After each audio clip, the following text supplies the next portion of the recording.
بہت سارے جریدے بہت سارے چیزیں کہہ رہی ہیں پاکستان دنیا کے سارے پامسٹ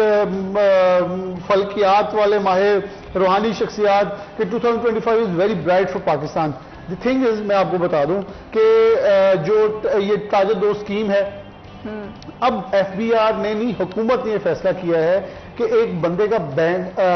بل چیک کیا جائے بجلی کا اس نے سال کے اندر بل پے کیے ہیں 20 لاکھ کے فار ایگزامپل ایک رف ایسٹیمیٹ ہے اور وہ سالانہ آمدن اپنی شو کرتا ہے 5 لاکھ روپیہ تو اسے پکڑ کے لائیں نا ذرا اس کے لائیں گے تو 20 لاکھ کے بل کہاں سے دے رہے ہو تمہاری تو آمدنی 5 لاکھ ہے. یہ ہے بیسکلی لوگوں کو ایف بی آر نے چوری پہ لگایا ہوا تھا کہ آپ اپنی سالانہ آمدن شو کریں 20-25 لاکھ اور بس کوئی نہیں پوچھے گا. پھر حکومت کو سلسلہ تو وہاں سے ایف بی آر سے شروع کرنا چاہیے نا کہ وہیں سے سلسلہ شروع ہو اور پھر ہم عوام تک آئیں ان کو ٹیکس پیئرز کو اس کے ریلیف ملے اور نان ٹیکس پیئر کو ہم ٹیکس نیٹ میں لے کر آئیں. یہ خود ہی ہو جانا. یہ دیکھنا ایک بندے کا جس کا بل 25-20 لاکھ یا سال کو 10 لاکھ بل دے رہا ہے نا اس پہ آڈٹ پاور لگ جانا ہے. اس کمپنی میں بلیک لسٹ ہوگی جب اسے آڈٹ دینا پڑے گا اس کا وہ پھنسے گا. آپ کے ایکسپورٹر میں اوپنلی کہہ رہا ہوں آن ریکارڈ آپ کے ایکسپورٹر تاجر چیخ ہیں میں نہیں رہے جو چور ہیں ٹیکس چور وہ چیخ رہے ہیں. جو چیمبر کے ممبران ہیں چیمبر تو این ٹی این نمبر کے بغیر رجسٹریشن نہیں کرتا نا تو اس لیے اب ایف بی آر میں ڈسکلوز کر رہا ہوں آپ کو ایک نئی انفارمیشن. میری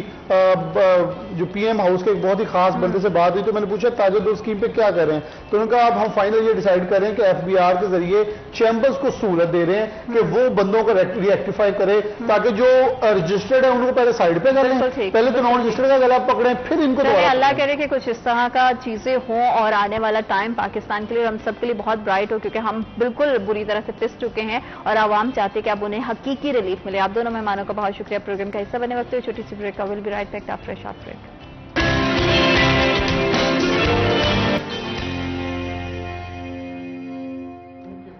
welcome back after short break. آپ دیکھ رہے ہیں سٹی ایٹ 10 اور جیسے کہ میں نے پروگرام کے آغاز میں بھی بالکل ذکر کیا تھا کہ آج 11 سپٹمبر ہے اور ہمارے قائد کی وفات کا دن ہے تو ہم انہیں یاد کرتے ہیں اور جہاں پہ ہمیں ان کی شخصیت کے بہت سارے پہلو دکھائی دیتے ہیں کہ زبردست پرسنالٹی تھے زبردست رہنما رہ چکے ہیں قائد اعظم محمد علی جناح. ان کا بڑا ہی ایک زبردست ویژن ہے اور اسی کے ہم دیکھ رہے ہیں نتیجے میں ہمیں یہ ملک ملا ہے. بڑی خوبصورت ہماری سرزمین ہے اور یہاں پہ آزادی کے ساتھ اگر ہم آج زندگی بسر کر رہے ہیں تو یہ انہی کی مرہون منت ہے اور انہی کی وجہ سے ہے. تو ان کی پروفیشنلی اور ان کی جو پیشہ ورانہ صلاحیتیں ہیں جن کو بروئے کار لا کر انہوں نے قلم کی طاقت کے زور پر ملک کو حاصل کیا اس کو ہم کیسے نگلیکٹ کر سکتے ہیں. بیرسٹر تھے بڑے ہی زبردست وکیل رہ چکے اور ان کی پرسنالٹی سے ہمارا آج کی ینگ جنریشن کیونکہ ہم دیکھتے ہیں بہت بڑی تعداد میں خواتین اور مرد حضرات دونوں ہی اس پیشے سے منسلک ہیں. وکیل جتنے بھی ہوں ان کی زندگی میں قائد اعظم کے حوالے سے کیا امپیکٹ رہتا ہے اور کیا اس ٹائم پہ بھی جو مشکلات وکیلوں کو پیش تھی وہ آج کے دور میں بھی ہیں یا دنیا کی بدلتی ہوئی جدتوں کے پیش نظر وہ تمام مسائل آج بدل چکے ہیں اور آج کا قانون آج کا وکیل اس کی زندگی کیا ہے. اس کی زندگی میں قائد اعظم محمد علی جناح کی پوری زندگی ان کی پوری جرنی کا کیا تاثر پایا جاتا ہے اس پہ بھی ہم ضرور بات کریں گے. اور پھر کیونکہ ظاہری بات ہے فیصل آباد ہے تو فیصل آباد میں قانون کا کس طرح سے کتنی مضبوطی ہے قانون کے لحاظ سے ہمارے جتنے ادارے ہیں ان کو کس طرح کے مسائل کا سامنا ہے اور اس سے شہریوں کو جو ایک ہمیشہ سے ہمارے قانونی ادارے یہ کہتے ہیں کہ ہم عوام کو ان کی دہلیز تک انصاف پہنچانا ہمارا مقصد ہے تو اس مقصد میں وہ کتنا کامیاب ہے اسی پر ہم بات کریں گے اپنے مہمانوں سے. ہمارے ساتھ موجود ہیں ظفر ڈوگر صاحب سٹی 41 کے بیورو چیف ہیں اور بڑی زبردست پرسنالٹی اور انہی کے ساتھ ممبر پنجاب بار کونسل امتیاز احمد لونا صاحب بھی موجود ہیں. السلام علیکم. بہت شکریہ. کیسے ہیں آپ دونوں خیریت سے ہیں؟ الحمدللہ. اور آج کا دن جو ہے سر وہ ہمارے قائد کی یاد بھی دلاتا ہے اور انہیں خراج عقیدت پیش کرنا میرا خیال ہے کہ بنتا ہے اور انہی کی مرہون منت آج ہم اتنی آزاد فضا میں سانس لے رہے ہیں. مسائل زندگی کے اپس اینڈ ڈاؤن یہ سب چلتے رہتے ہیں لیکن سب سے پہلے میں سر آپ سے امتیاز صاحب جاننا چاہوں گی کہ ظاہری بات ہے کہ آپ کا تعلق بھی ایک ایسے شعبے سے ہے جس سے قائد اعظم محمد علی جناح وابستہ تھے تو ان کی زندگی کا آج کے وکیل کی زندگی پر کتنا اثر ہے کتنا امپیکٹ رہتا ہے آپ کے شعبے میں؟ سب سے پہلے تو میڈم میں آپ کا بڑا شکر گزار ہوں کہ آج لب کشائی کا موقع دیا اور دوسرا جہاں تک قائد اعظم محمد علی جناح رحمۃ اللہ علیہ کے حوالے سے آپ کی جو آج پروگرام ہے اس پہ بھی آپ کو خراج عقیدت اور خراج تحسین پیش کرنا چاہیے کیونکہ جو قومیں اپنے موسموں کو بھول جاتی ہیں جی وہ قومیں کبھی ترقی نہیں کر سکتی. ہمارے برصغیر پاک و ہند کے سب سے بڑے لیڈر اور خاص طور پہ ہمارے جو خدا داد پاکستان کی ریاست ہے اس کے بانی ہونے کے ناطے ان کے ہم پہ بڑے احسانات ہیں، اور انہی احسانوں کے بدلے میں آج ہم ایک آزاد قوم کے طور پہ اور آزاد معاشرے کے طور پہ یہاں پہ سانس لے رہے ہیں. اور یہ بہت بڑی غنیمت ہوتی ہے کہ جس قوم کو اللہ تعالیٰ ایک ریاست عطا کرتا ہے اور وہاں پہ اپنی مرضی کے مطابق قانون کے تابع اپنی زندگی گزارنے کا موقع دیا جاتا ہے. جہاں تک آپ کے دوسرے سوال کا تعلق ہے کہ بطور وکیل جی میں اس میں میری گزارش یہ جی کہ جو قانون ہے اس پہ رائٹ اور لائبلٹیز جو ہیں ان کو جب بائفرکیٹ کیا گیا ہے تو جہاں پہ قانون کے تابع کچھ بندوں کے رائٹ ہوتے ہیں وہاں پہ ان کے کچھ فرائض بھی ہوتے ہیں جو انہوں نے ادا کرنے ہوتے ہیں. یہ ریسیپروکل دونوں چیزیں چلتی ہیں. تو یہ قائد اعظم محمد علی جناح جس وقت وکالت کے شعبے میں تھے اس وقت بھی یہی مسائل تھے کہ انسانوں کو حق دلانے کے لیے تھوڑا سا اس وقت ان کے حالات کٹھن اس لیے تھے کہ جو کالونیل رول ہے ان کے خلاف انہوں نے لڑا اور لوگوں کو حق لے کے دیا. اور بطور ہمارے لیے قائد کی پرسنالٹی مشعل راہ ہے کہ اتنی بڑی طاقت سے ٹکرا کر جن کی سلطنت میں سورج نہیں غروب ہوتا تھا تو وہاں پہ لوگوں کو رائٹس لے کے دیے اور یہ بتایا کہ اگر آپ بطور قوم کھڑے ہو جائیں گے حق کے لیے کھڑے ہو جائیں گے تو آپ کو حق ضرور ملے گا. بالکل بالکل. اور ان کی پرسنالٹی اتنی زبردست ہے. سر میں آپ سے بھی جاننا چاہوں گی کہ جرنلزم کا ہر شعبے میں بڑی ایک خاص نظر رہتا ہے اور آپ کی تو ویسے ہی ماشاءاللہ سے آپ کا ایکسپیرینس اور آپ کا تجربہ جو ہے آپ کیا دیکھ رہے ہیں کہ وکلا برادری میں کہیں نہ کہیں آپ کو وہ قائد اعظم کے جو ویژن ہے جو ان کے تھاٹس ہے اس کی جھلک آج کے ینگ لائرز میں نظر آتی ہے؟ شکریہ زینت. آپ کے سوال کا جواب دیتا ہوں میں، لیکن اس سے پہلے جو شعبہ صحافت کے بارے میں قائد اعظم رحمۃ اللہ علیہ نے فرمایا اس پہ بات کرنا چاہوں گا. بالکل بینگ جرنلسٹ مجھے سب سے پہلے اس کے تناظر میں جو کچھ انہوں نے فرمایا اس آئینے میں ہمیں دیکھنا ہوگا کیا ہم اس پر پورا اترتے ہیں. ایگزیکٹلی. قائد اعظم محمد علی جناح بابا قوم نے فرمایا کہ press and nation rise and fall together. واہ. کہ پریس اور قوم جو ہے وہ ایک ساتھ عروج پاتے ہیں اور ایک ساتھ زوال کا شکار ہوتے ہیں. تو یہ اتنی بڑی بات ہے کہ اگر ہم اسی پہ بحث کریں تو میرا خیال آج ہمیں بہت ساری شرمندگی بھی اس کا بھی سامنا کرنا پڑے گا کہ ہمارا حال بھی کوئی اتنا اچھا نہیں ہے. ایگزیکٹلی. لیکن اس کے باوجود بہت طویل جدوجہد ہے پاکستان کے صحافیوں کی. دو طرح کی چیزیں ہوتی ہیں نا. ایک تو یہ کہ آپ جبر کی وجہ سے کچھ چیزوں سے رہ جاتے ہیں وہ تو سمجھ میں آتی ہے کہ جہاں اسٹیٹ کی قوتیں ایسی ہوتی ہیں کہ جو رکاوٹیں پیدا کرتی ہیں آپ کو خبر تک پہنچنے میں دشواری ہوتی ہے. بعض اوقات چینل بند کروا دیے جاتے ہیں، کیبل آپریٹر کے ذریعے بند کروا دیے جاتے ہیں، اور چیزیں ہوتی ہیں، ایڈز بند، پتہ نہیں کیا کچھ جبر. یہ اپنی جگہ اس کا سامنا کرتے ہوئے کہیں کہیں آپ کچھ احتیاطاً مصلحتاً کوئی چیز اس وجہ سے نہیں کرتے کہ چلیں جس حد تک ممکن ہے آپ کی آواز تو پہنچنی چاہیے لوگوں تک. لیکن وہ بہت خطرناک بات ہے کہ جو پروفیسر احمد سلیم صاحب کی ایک نظم کوٹ کی تھی پروفیسر وارث میر صاحب نے، اور پروفیسر وارث میر صاحب پر میں نے میرا ایم اے کا مقالہ تھا. وہ ایک جگہ لکھتے ہیں، وہ بہت سارے لکھاریوں کے بارے میں، بچپن میں بوڑھوں سے سنا تھا کچھ لوگوں پر جن آتے ہیں اچھا جو ان کو بھگائے پھرتے ہیں. وہ جو کچھ بھی کہتے ہیں اپنے آپ نہیں کہتے، جن ان سے کہلاتے ہیں. اب اپنی آنکھوں سے دیکھا ہے کچھ لوگوں پر لفظ آتے ہیں ارے واہ جو ان کو بھگائے پھرتے ہیں. وہ جو کچھ بھی کہتے ہیں اپنے آپ نہیں کہتے، لفظ ان سے کہلوائے. واہ خوبصورت. یہ جو بات ہے نا یہ بڑی خوفناک بات ہے، بہت بری بات ہے، اور یہ ہمارے لیے باعث شرم ہے. یہ نہیں ہونا چاہیے. لیکن وہ جو طویل جدوجہد ہے صحافیوں کی اس ملک میں آئین قانون کی بالادستی کے لیے بہت سی قربانیاں دی ہیں، لوگوں نے ماریں کھائی ہیں، بہت اپنے جسم پر تازیاں میں برداشت کیے، لوگوں نے کوڑے برداشت کیے، مارشل لاؤں کے خلاف جدوجہد کی. لیکن جو ایک سیلف سینسرشپ ہونی چاہیے نا کہ ایک آپ کو ایک نظریے کے ساتھ جڑے ہوئے ہونا چاہیے. اور مال بنانا آپ کا مطمئن نظر نہیں ہونا چاہیے جی وہ کمٹمنٹ وہ clarity of thought clarity of vision ایک ینگ جرنلسٹ میں اس طرح سے نہیں ہے بلکہ جو ہمارے بہت سارے اب بڑے سینئرز بھی کہلاتے ہیں تو بہت کچھ دیکھنے کی ضرورت ہے لیکن مجھے اس سے آگے بڑھ کر پھر یہ کہنا پڑے گا کہ آزادی صحافت میں اب عامل صحافیوں کا رول کم ہوتا جا رہا ہے اور مالکان کا زیادہ ہو گیا کیونکہ مالکان کی پالیسی چلتی ہے تو پھر اس میں آ کے یہ سب سے بڑا المیہ ہوا کہ پالیسی میکنگ میں اب جب آپ کا رول کم ہو جائے گا ایک جرنلسٹ کا عامل صحافیوں کا تو پھر وہ اس طرح سے آزادی صحافت برقرار نہیں رہ پاتی متاثر ہوتی ہے کمپرومائز ہوتی ہے اور آج کے دور میں سمجھتا ہوں کنٹینٹ کمپرومائز ہو چکا ہے اب آئے وکلا برادری پہ یہی المیہ وکلا برادری کے ساتھ بھی ایک وقت تھا کہ بہت بڑے بڑے وکلا بڑے جو بڑی بڑی تحریکیں جو چلتی تھی نا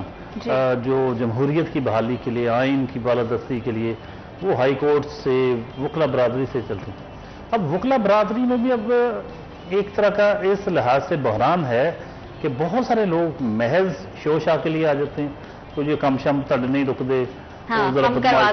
طور شور تو وہ ایک باقاعدہ ایک پروفیشنل وکیل کے لیے کم اور تھوڑی سی شو بازی کے لیے زیادہ لوگ آتے ہیں اس وجہ سے کچھ متاثر ہوتا ہے پھر اس میں ہم سمجھتے ہیں کہ وکلا تھوڑے سے پروگریسو ہوتے ہیں اچھا ماڈرن پروگریسو اپروچ رکھتے ہیں وہ آئین قانون کے ساتھ ہوتے ہیں شخصی آزادیوں کے ساتھ ہوتے ہیں اقلیتوں کی عورتوں کی آزادیوں کے ساتھ ہوتے ہیں جمہوریت کی آزادی اظہار کی جو جدوجہد اس کے ساتھ ہوتے ہیں لیکن اب بہت زیادہ ہم دیکھ رہے ہیں کہ رجت پسندی کے ساتھ اور جو الٹرا رائٹ ونگ ہوتا ہے اس طرح کے سخت گیر نظریات اور وہ چیز جو وکیل کی نظر میں تو ہر شخص جتنا مرضی بڑا مجرم ہو ملزم ہو وہ ملزم ہے جب تک ثابت نہیں ہو جاتا اب ہم بہت سارے کیسز دیکھتے ہیں جس میں وکیل کیس ہی نہیں لڑتے وہ کہتے ہیں مارا جاؤں گا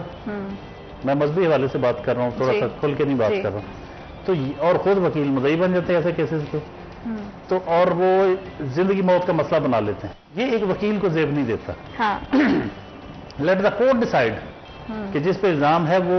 واقعی اس نے کیا یا نہیں تو اب وہ تھوڑے سے سینسٹیو معاملات میں وکیل کیس نہیں لیتے ڈرتے کہ جی میں مارا جاؤں گا جج نہیں سنتا کہ اگر وہ سنے گا وہ مارا جائے گا لونا صاحب سے پوچھتے ہیں کہ آج کے وکلا کے کیا مسائل ہیں ان کو کیا لگتا ہے کہ کون سے ایسے ایشوز ہیں کون سی ایسی پرابلمز ہیں جو ان کو فیس کرنی پڑ رہی ہیں اور کہیں نہ کہیں وہ انصاف کی راہ میں حائل ہو جاتی ہیں میڈم اس میں سب سے پہلے جس طرح ڈوکر صاحب فرما رہے تھے جو اللہ تعالیٰ نے اپنا تعارف بھی بذریعہ کتاب ہی کروایا جو ہماری الہامی کتابیں ہیں جن میں آخری کتاب جو ہماری قرآن پاک فرقان حمید جو ہے یہ ایک کتاب کا وہ ایک حوالہ ہے جس کتابیں یعنی اللہ تعالیٰ کو بھی اپنی شناخت کے لیے قرآن پاک کی شکل میں تعارف کروانا پڑا کتاب سے تعلق داری یہ صحافی کے لیے بھی ضروری ہے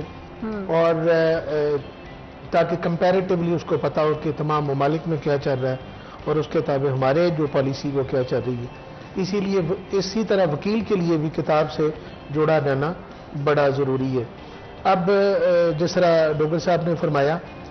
قرآن پاک میں اللہ تعالیٰ نے فرمایا کہ جب معاشرے میں کہیں پہ گڑبڑ آتی ہے نا تو اشرافیہ سے یہ نیچے ہو کے کام شروع ہوتا ہے کبھی قانون نیچر آپ قانون فطرت دیکھ لیں اس میں کسی جگہ پہ نہیں کہ نیچے سے خرابی شروع ہو اور اوپر تک خرابی جائے ہمیشہ اشرافیہ سے شروع ہوتی ہے اور نیچے جاتی ہے چونکہ وکیل جو ہیں یہ پروفیشن آف لارڈ سمجھا جاتا ہے اور پروفیشن آف لارڈ ہے بھی یہاں پہ انصاف کی بات ہوتی ہے آئین کی بات ہوتی ہے قانون کی بات ہوتی ہے تو یہ بھی میں سمجھتا ہوں کہ اشرافیہ میں شامل ہے اور ان کو بھی چاہیے جہاں پہ اگر ہمارے اینڈ پہ کوئی کسی جگہ پہ غلطی ہے تو اس کو سدھارے کیونکہ ڈائریکٹلی انصاف کے ساتھ ہمارا تانا بانا جڑا ہوا ہے اگر ایک وکیل اپنا پراپر کیس لے کے جائے گا اور مظلوم کو جس طرح پہلے آپ کے سامنے یہ چیز آئی ہے کہ کئی کیسز میں آبزرویشن ہے کیونکہ آپ صحافت سے جڑے ہوئے ہیں آپ کے لوگوں کے ساتھ روابط ہوتے ہیں تو پتہ چلتا ہی ہوگا اور یہ فیکٹ بھی ہے کہ کئی کیسز میں اگر جہاں پہ ظلم ہوا ہو اور بطور وکیل ہم اپنا رول پلے کریں اور اس کیس کو پراپرلی قاضی کے پاس لے کے جائیں اور قاضی بلا روک ٹوک بغیر ڈرے ہوئے اس میں انصاف کرے تو میرا خیال ہے کہ یہ معاشرہ جو ہے وہ ٹھیک ہونا شروع ہو جائے گا۔ اور انصاف آج کے دور میں کتنا آسان ہے، اس کا حصول کتنا زیادہ آسان ہے، اور کیا وہ ہر عام شہری تک ہر صورت میں پہنچ رہا ہے، کیونکہ ہمارے پاس مختلف نوعیت کے کیسز ہوتے ہیں۔ اسی حوالے سے مزید بات کریں گے، لیکن وقت ایک چھوٹی سی break, I will be right back after a short break۔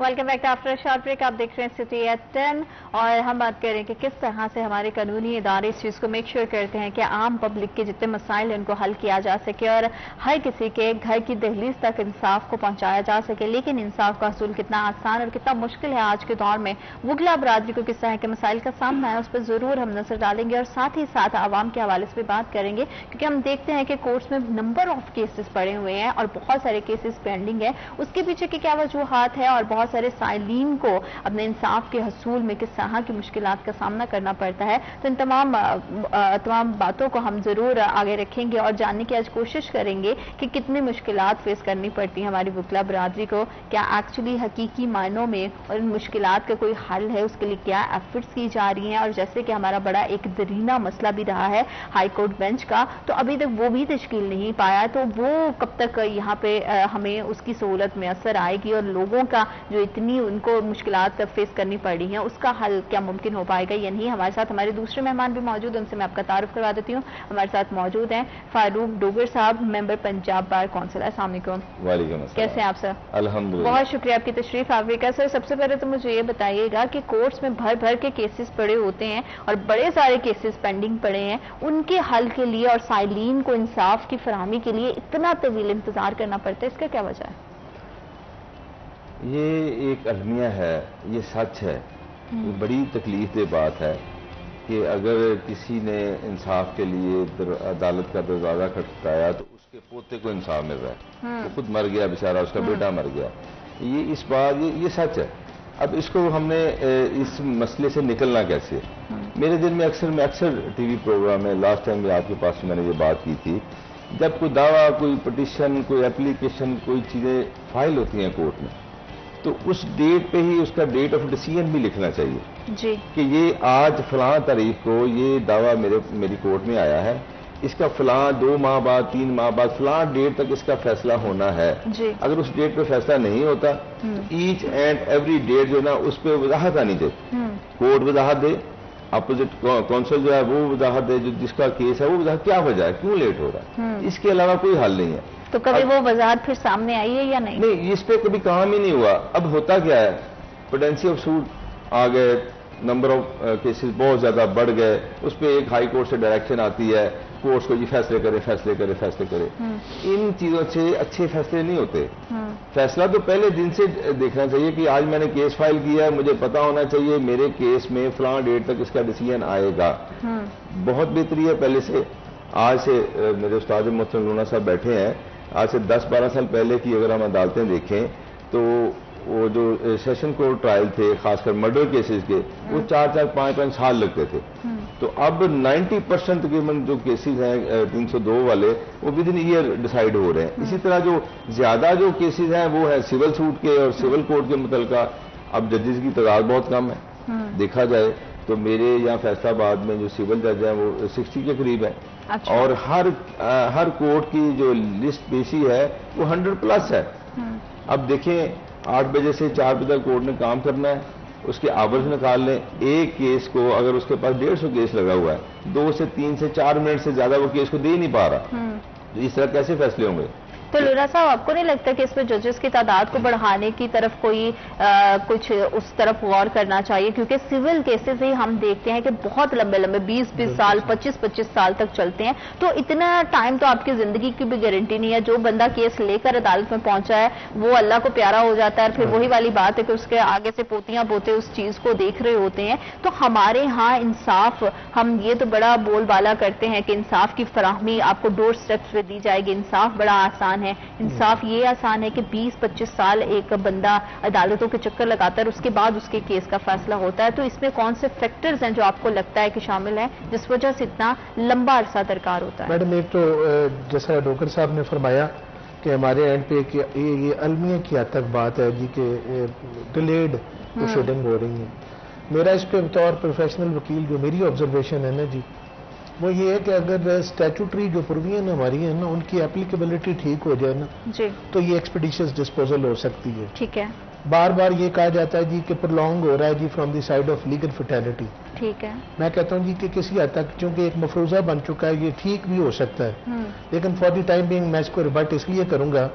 کہ ہمارے اینڈ پہ وہ اتنا ایٹریبیوٹ نہیں کیا جا سکتا.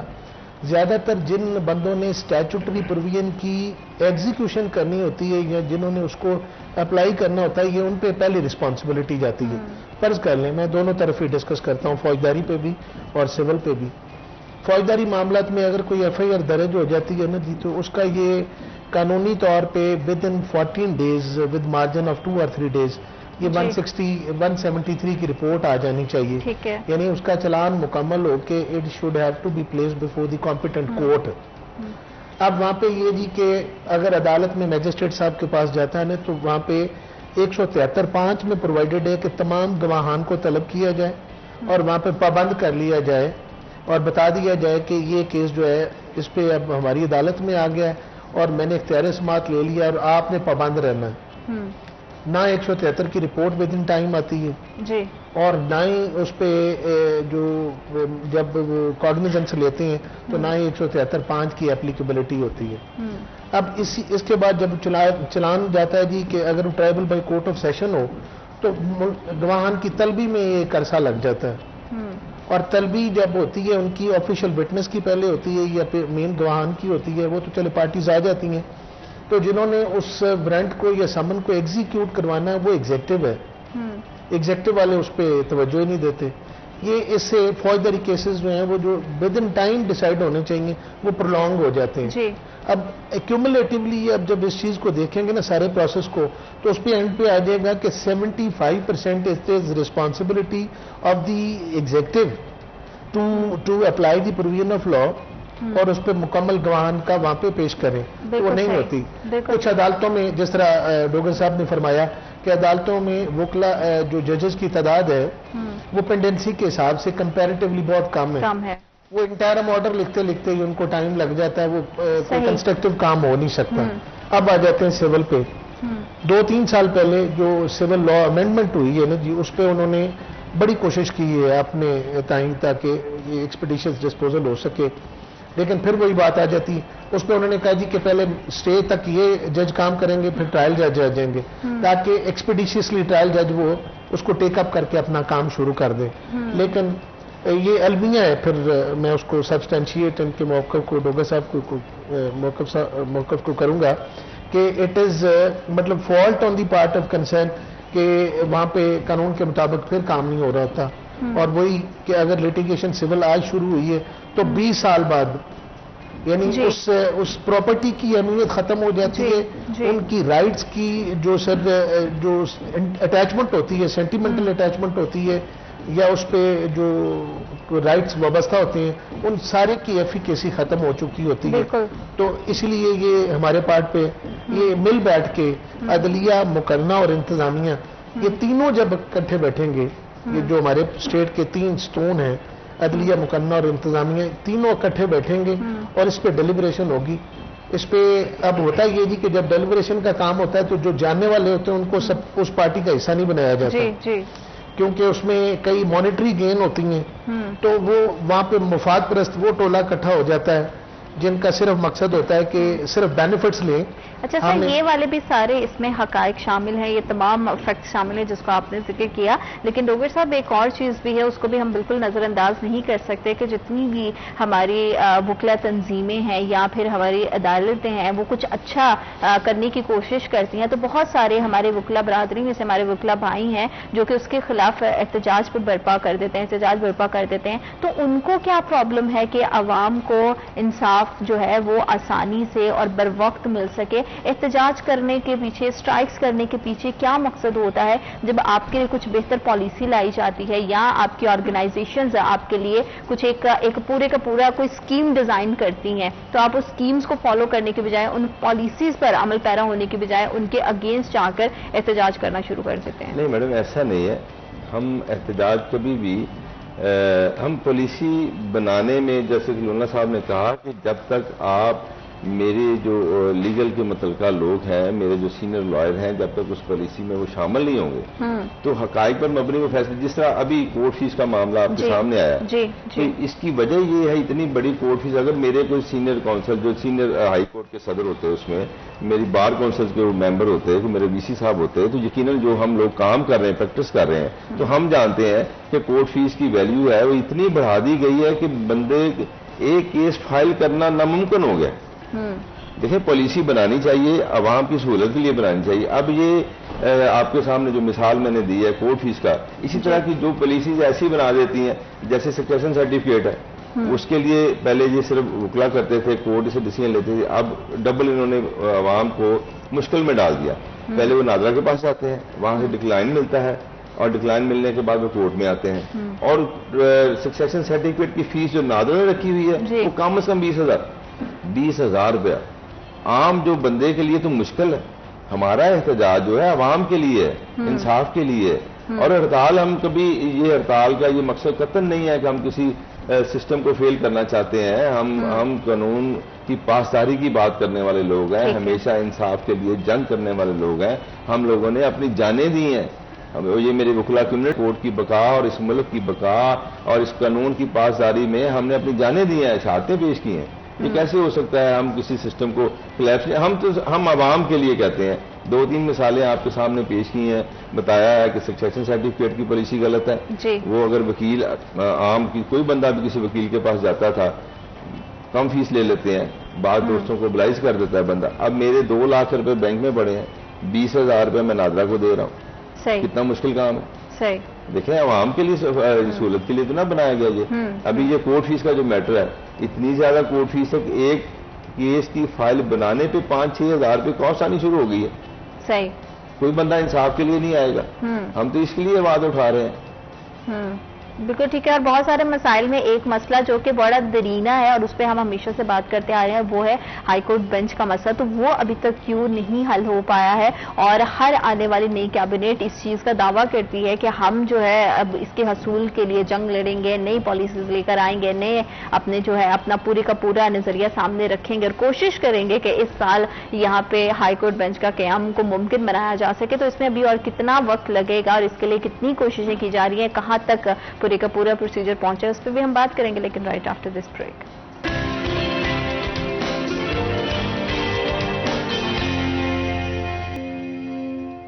Welcome back to after short break. آپ دیکھ رہے سٹی ایٹ 10 اور ہم بات کر رہے ہیں کہ وکلا برادری کو بہت سارے مسائل کا سامنا ہے، اور انہی مسائل کے ساتھ سائلین کو بھی بہت سارا مسائل کا سامنا کرنا پڑ رہا ہے، اور دونوں کو جب مسائل کی بات کریں تو ایک بڑا درینہ مسئلہ ہے، وہ ہے ہائی کورٹ بینچ کا، کیونکہ ظاہری بات ہے کہ وکلا کو بھی اپنی سنوائی کے لیے وہیں پہ جانا پڑتا ہے اور سائلین کو بھی جانا پڑتا ہے، تو دونوں کے لیے بڑا مشکل ہو جاتا ہے۔ تو سر لونا صاحب، آپ کیا سمجھتے ہیں کہ اس مسئلے کو حل کرنے کے لیے کیا اقدامات کیے جا رہے ہیں، اور اس مسئلے کا حل کب تک ممکن ہوتا ہوا دکھائی دے رہا ہے؟ میڈم اس پہ بڑا ہمارا فیصلہ آباد ڈویژن کا بڑا درینہ مسئلہ ہے، اور اس پہ متعدد بار ہم نے کوششیں بھی کی ہیں،